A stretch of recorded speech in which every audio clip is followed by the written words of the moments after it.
ABK Matin, l'interview.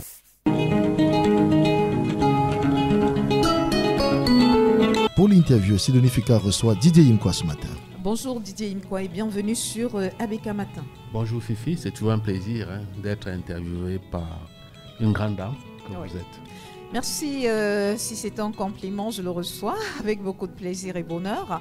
Avec vous, nous avons la possibilité de parler de 4 sujets, de la biodiversité, de l'affaire PCRN, tribunal de grande instance de Maroua, de cet incendie survenu du côté du marché central de Douala et de cette sortie du ministre de l'administration territoriale Paul Atongandi sur les limites que devraient comporter les libertés concernant certains leaders de partis politiques d'opposition. Vous avez le choix pour quelle question? On démarre par laquelle? La biodiversité. Je commencerai par la biodiversité. Voilà. On parle donc avec vous de cette journée qui s'est célébrée le 22 mai 2024, journée internationale de la biodiversité, l'occasion faisant le larron. Intéressons-nous aux facteurs moteurs qui menacent l'équilibre de notre espace de vie, exposent l'homme aux zoonoses. Nous avons plus de 300 hectares de mangroves pour un cas bien précis, détruites parce qu'il faut décongestionner, par exemple, le port autonome de Douala. Pour fixer les auditeurs qui comprennent ce que c'est que la biodiversité. Oui. La biodiversité est un terme qui désigne toutes les formes de vie et les caractéristiques qui les entourent.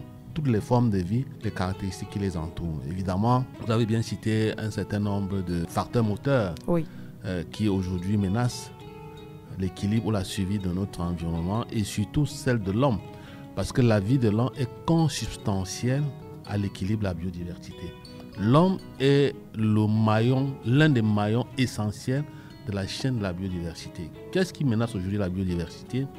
Effectivement, il y a l'exploitation forestière. Oui. Derrière cela, il y a la déforestation. Il y a des infrastructures économiques comme la construction des ponts, des routes, des barrages. Il y a aussi la création des grandes fermes agro-industrielles, l'exploitation minière. Et aujourd'hui, il y a les déchets plastiques. Les experts nous renseignent que si rien n'est fait d'ici 2100, si rien n'est fait pour stopper cette prolifération des déchets plastiques, d'ici 2100, on aura en mer, dans les océans, plus de plastique que de poissons. Mais il ne faut pas souvent oublier aussi que les guerres, les conflits armés détruisent notre environnement, notre biodiversité, comme à l'extrême nord avec Boko Haram, ou bien dans les régions du nord-ouest, sud-ouest, où il y a un conflit armé. C'est des zones de no man's land. On ne peut pas aujourd'hui maîtriser le mouvement, par exemple, des grands singes. Oui. Donc et puis, il y a aussi un risque sanitaire. Il faut savoir que il y a les zoonoses. Plusieurs espèces animales aujourd'hui sont des réservoirs d'un certain nombre de virus. Je vais prendre le cas ici de Douala pour que les gens comprennent très bien. Il y a une année, on a découvert les gros serpents, des gros reptiles dans les maisons de certaines personnalités à Bonanjo. C'est vrai que je ne peux pas exclure des raisons métaphysiques ou bien spirituelles, magico-spirituelles, mais de façon rationnelle, il faut comprendre cela par le fait que lorsque la mangrove, parce que la mangrove c'est une zone où la biodiversité est très très riche. Lorsque les habitats naturels sont détruits, ces espèces sont obligées d'aller se réfugier ailleurs. Oui. Donc ils peuvent se réfugier dans les zones où il y a un peu de chaleur. C'est pour ça que vous pouvez trouver des serpents, des reptiles dans certaines maisons, pas très loin de ces mangroves dans Bonanjo, Bonapriso. Vous allez vous rendre compte aujourd'hui qu'il y a trop de chauves-souris dans les manguiers à Bonapriso, Bonanjo, parce que c'est une espèce de réservoir de coronavirus, mais qui se nourrit des fruits. Au départ, leur habitat se trouvait dans la mangrove à Yupoué. Mais on a détruit Yupoué à cause de l'urbanisation, la poussée industrielle, et avec la destruction de près de 300 hectares, parce qu'il faut décongestionner le port autonome de Douala. Donc ces animaux-là, ces espaces se retrouvent maintenant pas très loin des hommes à Bonanjo. Et comme je disais tantôt, si demain, vous avez des maillons comme ça là, qui sont détruits, ces réservoirs de virus là qui sont détruits, les zoonoses risquent de menacer même la vie de l'homme, parce que les zoonoses sont des maladies qui se transmettent de l'animal de l'animal à l'homme et vice-versa. Oui. Donc voilà autant de risques qui amènent aujourd'hui la communauté internationale à se poser un certain nombre de questions, ce qu'il faut faire pendant cette journée internationale. Et qu'est-ce qu'il faut justement faire? Évidemment, qu'est-ce qu'il faut faire? Il faut toujours veiller à l'équilibre entre les impératifs de paiement et puis les exigences environnementales, écologiques, énergétiques, spirituelles. Et la veille de cet équilibre passe déjà par le respect des lois que nous sommes fixées. Oui. Lorsqu'il y a un projet qui est soumis à une étude d'impact environnemental, il faut le réaliser. Et une étude d'impact environnemental est assortie de ce qu'on appelle le plan de gestion environnementale et sociale, qui est un cahier de charge dans lequel il y a un certain nombre d'exigences chronométriques qu'il faut mettre en œuvre, qu'il faut respecter. Mais tel n'est pas le cas. Je prends par exemple le projet de décongestion, de congestionnement du port autonome de la ville de Douala, qui n'a pas été soumis à une étude d'impact environnemental. Oui. Vous voyez, l'État, le Cameroun, je pense que jusqu'à présent, le Cameroun n'est pas un État voyou qui piétine ses propres textes. Parce que lorsque vous avez un tel projet, avec un impact aussi nocif, vous comprenez, Oui. un impact qui est prégnant, regardez comment la ville de Douala. Or, si on avait fait une étude d'impact, la première des choses qu'on aurait dû demander au maître d'ouvrage ou bien au maître c'est de trouver des mesures de compensation. Lorsqu'on détruit 300 hectares de surface comme celle-là, il faut aller chercher ailleurs ou planter les arbres. Moi, je l'ai toujours dit, je prends par exemple le cas du parcours Vita, qui est aussi un crime écologique. Mais après, il y a tous ces problèmes qui se posent déjà. Comment est-ce qu'on fait pour les résoudre? Comment alors, il faut planter les arbres. Chemin de non-retour. J'en viens. Oui. C'est-à-dire, lorsque vous coupez un arbre à un lieu X, il faut planter un autre à un lieu Y. Oui. C'est très simple. C'est très simple lorsqu'on veut respecter ces textes, ces conventions qu'on s'est données. Vous comprenez? On ne nous a pas forcé de ratifier un certain nombre de conventions. Je parle par exemple de la convention cadre sur la biodiversité qui a été ratifiée dans les années, je crois, 92, après le sommet de Rio. Nous avons ratifié 3 grandes conventions, la convention cadre sur le changement climatique, la convention sur la biodiversité et la convention sur la désertification. Il y a un certain nombre de textes, de lois, de décrets qu'il faut respecter. La ville de Douala aujourd'hui, ça chauffe parce qu'évidemment, à un moment donné, on aurait pu créer un jardin botanique comme celui de Limbé.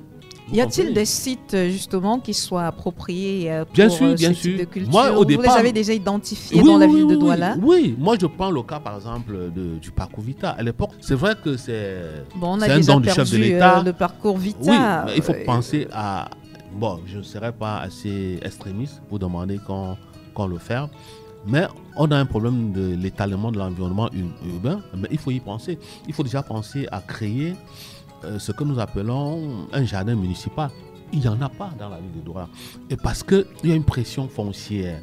Il y a un arrêté qui a été pris par le maire de la ville de Douala. Aujourd'hui, si vous voulez vendre plus de 2000 mètres carrés de terrain, vous devez d'abord vous adresser à la mairie, à la communauté urbaine. Parce que la communauté urbaine n'a pas de réserve foncière. Il y a une gloutonnerie foncière presque satanique. Moi, c'est effroyable. Moi, je serais pas surpris qu'un matin qu'on me dise que le Vouri appartient à quelqu'un. Mais est-ce que c'est pas... Et c'est très très grave. Parce que, regardez, quand il fait chaud, est-ce que c'est pas leur faute, Didier Imkwa, parce que gouverner également, c'est prévoir? Je suis tout à fait d'accord. Qui sont ceux qui développent cette ville? Évidemment, ceux qui ont la charge des politiques d'aménagement du territoire. Justement. Vous comprenez? C'est ceux qui ont la charge de l'aménagement du territoire. Je prends le cas de la communauté urbaine de la mairie de la ville. Les bureaux de la communauté urbaine de Douala sont épars, sont dispersés dans la ville de Douala. Vous trouvez une partie des bureaux là-bas à la salle de fête d'Aqua. Vous trouvez une partie à l'immeuble Rose vers la radio, en face de la radio. Vous allez encore plus loin à Oupoué. Vous trouvez... Parce qu'il n'y a pas d'espace où on aurait dû concentrer tous ces bureaux au même endroit, comme par exemple à la communauté urbaine de Yaoundé. Parce qu'à la communauté urbaine, ils ont profité du stade hippodrome, ils ont mis toutes les structures au même endroit. Mais ici, ce n'est pas la même chose. Je vous dis, il n'y a aucune commune, que ce soit la communauté urbaine, que ce soit les communes d'arrondissement, qui ont des réserves foncières. Quand vous allez à Limbé, vous avez le jardin botanique, Botanica Garden. C'est plus de 100 ans. Et c'est même une zone côtière. Il ne fait pas autant chaud à Limbé qu'à Douala. Vous comprenez?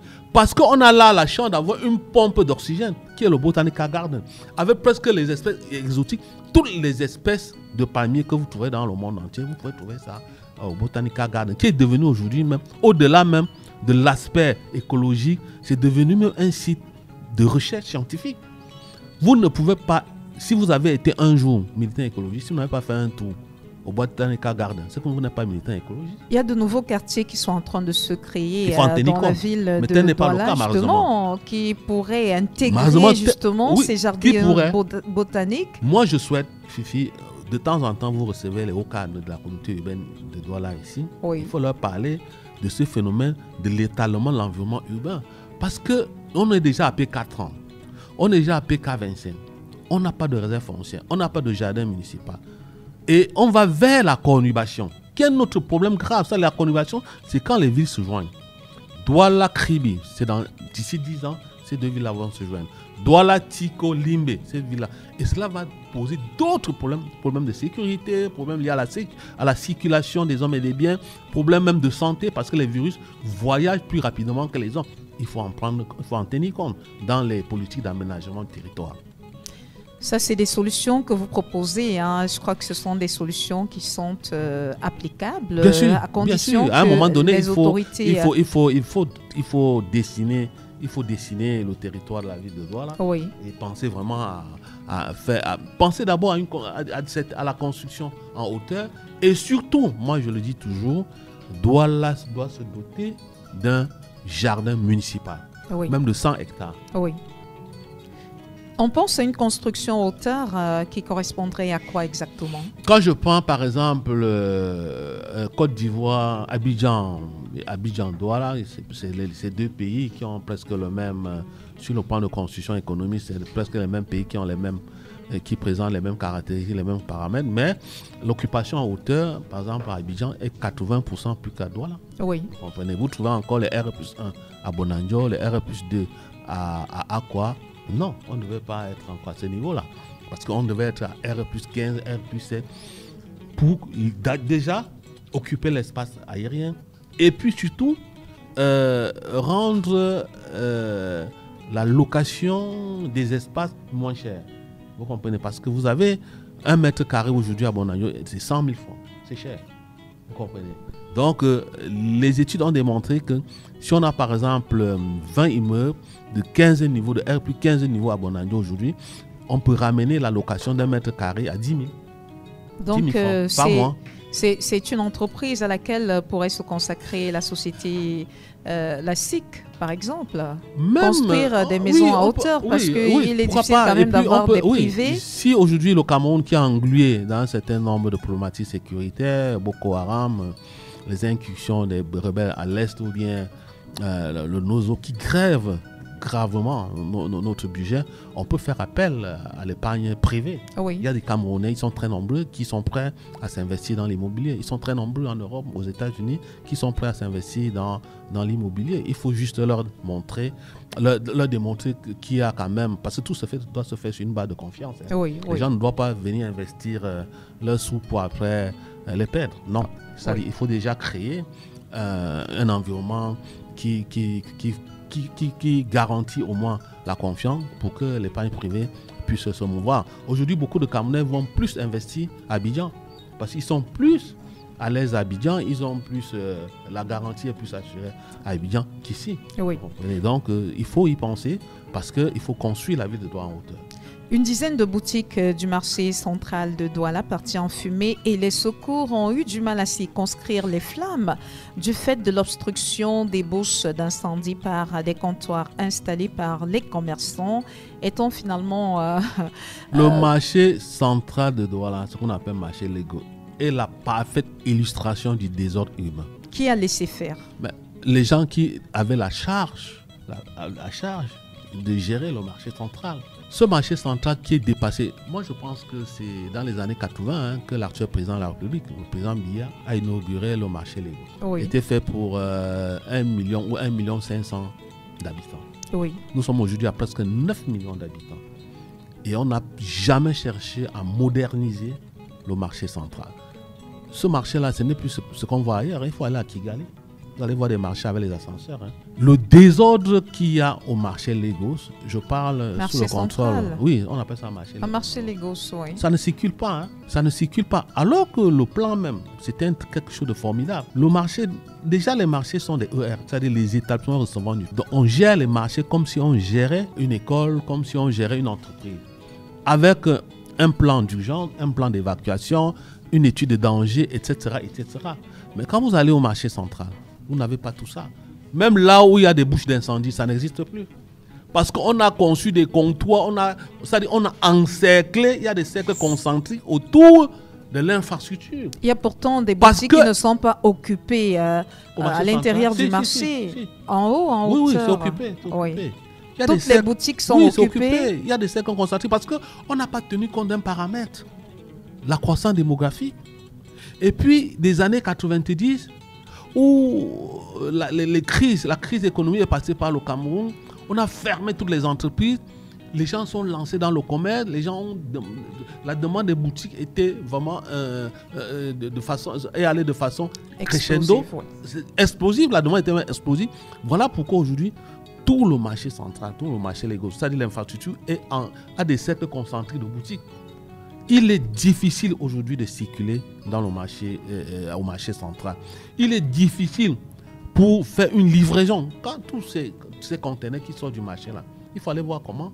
Il faut trouver. C'est pas facile de trouver un espace pour dépoter un conteneur au marché central. C'est un sérieux problème. Bon, dernièrement, moi j'ai appris qu'il y a un plan de décongestionnement de ce marché. J'espère que ce plan sera mis en œuvre. Mais lorsque je regarde, pas très loin du rond-point, qui a servi à un moment donné au gazon. Gazon, c'est le terme empirique pour signifier le marché des médicaments. Pas très loin de là, il y a tout un autre marché qu'on est en train de construire en face de l'ancien lycée des jeunes filles. Mais quand je regarde la servitude, la seule route entre le marché, c'est comment on appelle le quartier la femme, et le lycée des jeunes filles, et ce nouveau marché qu'on est en train de construire, la largeur de la route, c'est moins de 6 mètres de largeur. Oui. Si vous me permettez la tautologie. Oui. Mais je me demande, où est le parking? Comment on peut créer un marché sans parking? Je me demande comment même les commerçants qui sont véhiculés, même les clients, je me demande comment ils pourront. Ce sera difficile de se mouvoir dans cet environnement-là. Moi j'attends, peut-être ils ont prévu des garages souterrains. Mais c'est vraiment, quand je regarde ce qui se passe actuellement dans cette zone-là, c'est du n'importe quoi. En attendant, il y a quand même des incendies qui peuvent survenir comme celui de cette semaine. Oui, comment est-ce qu'on fait? Est-ce qu'il faudrait déguerpir les commerçants qui occupent ces comptoirs? C'est un marché moderne. La solution pourrait être quoi? Il faut décongestionner le marché. Oui. Il faut décongestionner le marché. À un moment attendre donné, que l'autre marché soit construit pour le décongestionner. Il faut décongestionner le marché. Ou alors à un moment donné, j'ai fait des études, des simulations, parce que il y a un phénomène, ce qu'on appelle le phénomène entonnoir. Parce qu'il y a aussi le phénomène entonnoir. C'est-à-dire, les gens sortent de partout. Tu sais ce que c'est que l'entonnoir? Oui, non? bien sûr. Vous avez deux côtés, il y a un embout et puis il y a un côté, une base. La base est vaste. Ça veut dire quoi? Ça veut dire que les gens sortent de tous les quartiers qui convergent vers une même zone. Maintenant, comment faire pour renverser la tendance? De telle sorte que les gens puissent rester dans leur environnement, se satisfaire, sans toutefois être obligé d'aller acheter une paire de chaussures au marché central. Par exemple, si j'ai mon téléphone est en panne, que ce soit pas obligé d'aller à l'ancien 3e le réparer. Parce que c'est ça aussi qui est à l'origine du congestionnement. C'est ça qui est à l'origine des embouteillages. C'est ça qui est à l'origine de l'engorgement urbain. Il faut penser à ce qu'on appelle aujourd'hui les communes compactes. C'est des expressions, des slogans qui rentrent tout le temps dans le discours officiel de Mme Coutet, du député, du ministre de la Ville. Mais sur le plan pratique, on ne voit rien. Pourquoi ne pas créer? J'ai appris qu'il y a un espace vers PK20. On va déporter tout le marché Mbopi vers là-bas. Oui. C'est une bonne chose. Parce qu'actuellement, le marché Mbopi est à côté de la SCDP. Avec tout ce qu'il y a comme des hydrocarbures, c'est un gros risque. Il y a, je crois, 2 ans, un matin comme ça, là, on m'a appelé, il y avait eu les fuites de carburant. Heureusement que quelqu'un n'est pas passé là-bas avec une allumette. Ce qui s'est passé à Sam Nefoula, on aurait pu vivre ça cette année-là, parce que les gens venaient à courir pour ramasser de l'essence, du carburant. Et c'était du bon carburant. Si quelqu'un était passé là par une bûchette d'allumettes, on aurait vécu ce qu'on a vécu à Sam et Foulan quelques années avant. Donc, il faut décongestionner ces marchés-là. Et regardez par exemple le marché de Bonamoussadi, à quoi ça ressemble? Ça ressemble à la poubelle. L'année passée, nous avions organisé une table ronde ici sur l'impact des grands malls sur les petits détaillants. Effectivement, les économistes que nous avions invités nous disaient que c'est une grosse perte pour les petits détaillants. C'est-à-dire la création de ces hypermarchés, dont je ne vais pas citer le nom ici pour faire la publicité.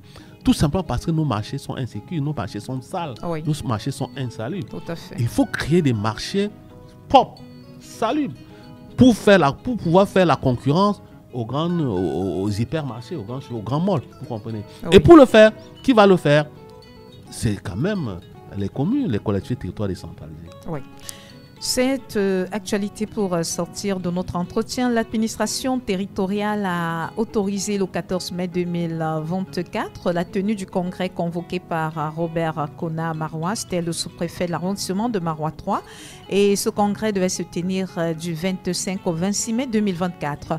Et c'était, on peut le dire, sans compter avec la décision du tribunal de première instance de Marois qui a suspendu hier, 23 mai 2024, le congrès du PCRN organisé par le président fondateur du PCRN, Robert Kona, pour au motif de l'issue définitive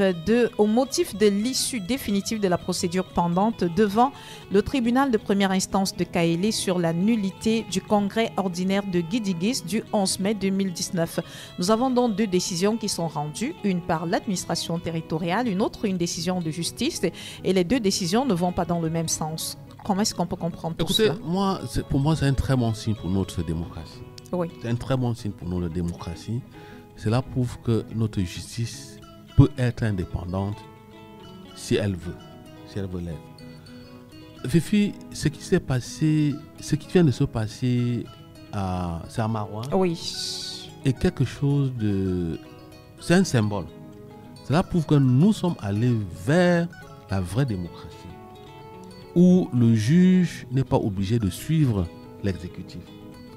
Si le Sénégal est là aujourd'hui, avec ces deux jeunes qui sont à la tête de l'exécutif, à savoir le président et le premier ministre Sonko, c'est parce qu'à un moment donné, les membres de la Cour suprême du Sénégal ont dit non au président de la République. Oui. C'est-à-dire, la justice doit être vraiment indépendante. La justice ne doit pas être à la charrette de l'exécutif. Et là, c'est la démocratie qui gagne. Vous comprenez? Oui. Et ces frémissements-là, nous savons qu'il y aura une élection importante en 2025. L'élection présidentielle. Parce que nous sommes dans un régime présidentiel très très fort. C'est l'élection présidentielle qui donne le là à d'autres élections. Si la justice aujourd'hui peut être vraiment indépendante, au-delà même de ce qu'on peut avoir, l'impact sur le plan politique, même sur le plan économique, même sur le plan des échanges commerciaux. L'argent n'aime pas le bruit. Lorsqu'un pays a une justice juste qui peut rendre des procès équitables, ça attire les investisseurs. Moi, je dis, sans rentrer dans les méandres de partis politiques, moi, je salue ce juge et je dis que c'est vraiment que tous les magistrats ou les juges prennent un exemple sur celui-là pour démontrer que nous aussi, on peut avoir une justice qui n'est pas assujettie à l'exécutif. Est-ce qu'on ne court pas le risque de voir cette décision ne pas être appliquée? Parce on que verra. Finalement, oui. On parce verra. Que... Les prochains jours vont nous renseigner. Oui. Les prochains jours vont nous renseigner. On verra si vraiment nous avons une justice qui est libre. Nous avons une justice qui n'est pas collée peut-être à l'exécutif, qui ne travaille pas pour l'exécutif. On verra. Mais je peux vous rassurer que ce qui vient de se passer à Marois, c'est tout un symbole. Hein. Oui. On a connu des cas comme... j'oublie le nom de ce magistrat qui, à Yaoundé, qui à un moment donné a sorti, ça a été peut-être une saillie, mais je pense que ce qui vient de se passer à Marois, c'est un très bon signe pour notre démocratie. Oui, la question, je la posais parce qu'on sait très bien que les forces du maintien de l'ordre sont généralement au service du ministère de l'administration territoriale. En fait, oui, mais on a travaillent trois pouvoirs. en collaboration. On a trois pouvoirs. On a le pouvoir exécutif, et les mêmes également législatif. sont au service du ministère de la Justice. Et donc, on attend de voir ce qui va se passer. On va donc voir comment est-ce que le président Robert Kona va se comporter face à cette situation. Merci Didier Yimkwa pour cet entretien de ce matin. Ça a été un plaisir. Merci madame, bon week-end. Didier Yimkwa, militant du parti Écologie ou prescripteur du mouvement Écologie en marche. Voilà. Vous pouvez désormais suivre toutes nos émissions en live et en podcast via notre site internet www.abk-radioofficiel.com, mais aussi en téléchargeant notre application ABK Radio Officiel sur Play Store et App Store.